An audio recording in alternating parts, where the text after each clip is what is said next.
Never stop reading Bible. How do you go from being a forgotten prisoner to the prime minister of a nation? Today, we're going to dive into a truly incredible story of resilience, tracing a path from the darkest prison cell all the way to the pinnacle of power. So that's the big question, right? It sounds pretty much impossible. But this journey, it isn't about luck. It's about an integrity that just won't break, a very unique talent, and a crisis that changes absolutely everything. Let's jump in and see how this all went down. You know, the funny thing is, this story doesn't actually start at the bottom. It starts with success. A young man named Joseph shows up in Egypt, and at first, everything seems to be going his way.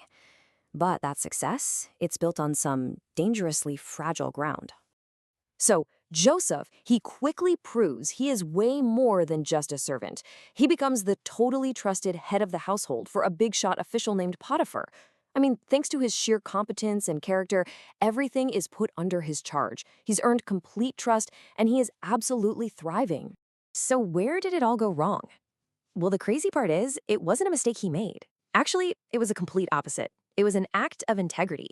When the captain's wife tried to make a move on him, he refused. So, humiliated, she just flipped the whole story and falsely accused him of the very thing he said no to. And just like that, the fall is, well, it's swift, and it is brutal. One minute, he's the respected head of this powerful household. The next, all because of one lie, he's bound and thrown into a royal prison. His entire world just got flipped upside down in a heartbeat.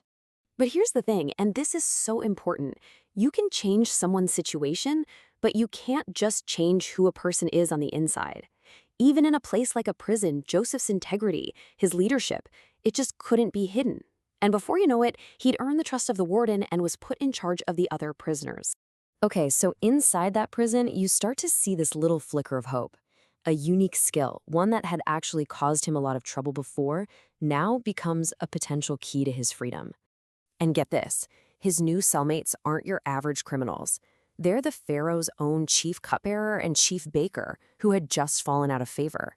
In that connection to the throne, oh, it's about to become super important. So both of these guys have these really strange dreams, and they have no idea what to make of them.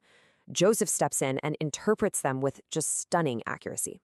He tells the cupbearer, hey, in 3 days, you're getting your job back. But for the baker, the news wasn't so good. His dream meant he was going to be executed. So Joseph sees this tiny window of opportunity, right? He makes this simple, heartfelt request to the cupbearer. When you get out of here, please just remember me. Mention me to Pharaoh so I can get out of this place. His entire future now depends on this one guy not forgetting him. And what do you know? 3 days later, it happens exactly like he said. The cupbearer gets his job back, and the baker is executed. Joseph's hope must have been through the roof. But then, nothing. Silence. Days turn into weeks, weeks into months, and then 2 full years go by. The cupbearer, back in the luxury of the palace, completely forgot all about the guy in the dungeon. Man, 2 years is a long, silent time to be waiting in a prison cell.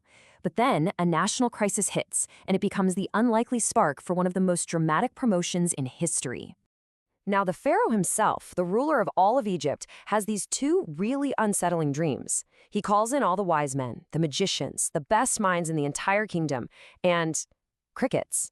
Nobody has a clue what they mean. The nation's leader is spooked, and his whole court is stumped. And that's the moment. You can almost hear the light bulb go off in the cupbearer's head. He suddenly remembers his own dream, the interpreter who got it right, and the man he left behind. He confesses to Pharaoh and tells him about this prisoner who can interpret dreams. And boom, Joseph is immediately summoned.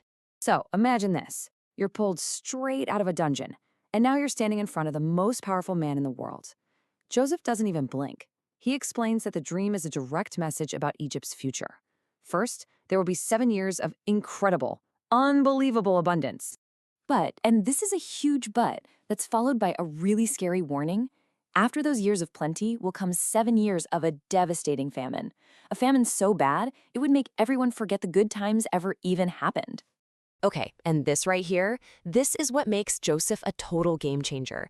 He doesn't just interpret the problem, he gives them the solution, a clear, strategic, practical plan to save the entire nation. He lays out the exact steps Egypt needs to take to survive what's coming. Pharaoh is just blown away, not just by the interpretation, but by the sheer wisdom of the plan. He looks at Joseph and basically says, where else can we find a man like this? And in a single day, Joseph goes from being a forgotten prisoner to the prime minister of Egypt, second in command, in charge of saving their entire civilization. So when you step back and look at this whole insane journey, what does it all mean? Well, when you look closely, a really powerful pattern starts to show up, a story of purpose being forged right in the middle of pain. What this story really shows us is that the character you build when things are tough, well, that's what lasts. It proves that our unique gifts can pop up and find their real purpose in the most unlikely places. And maybe the most powerful idea of all is that sometimes a long, hard road is the exact thing that prepares you to help save so many others. And that kind of leaves us with a big question for ourselves, doesn't it? I mean, Joseph was honing his skills in administration and interpretation when he was completely forgotten. It just makes you wonder, what skills, what character are we building in our own quiet, unseen moments that might just be the solution for a crisis none of us can even imagine yet? It's a powerful idea to think about. Thanks for joining us for this explainer. This analysis was brought to you by the Center Studio.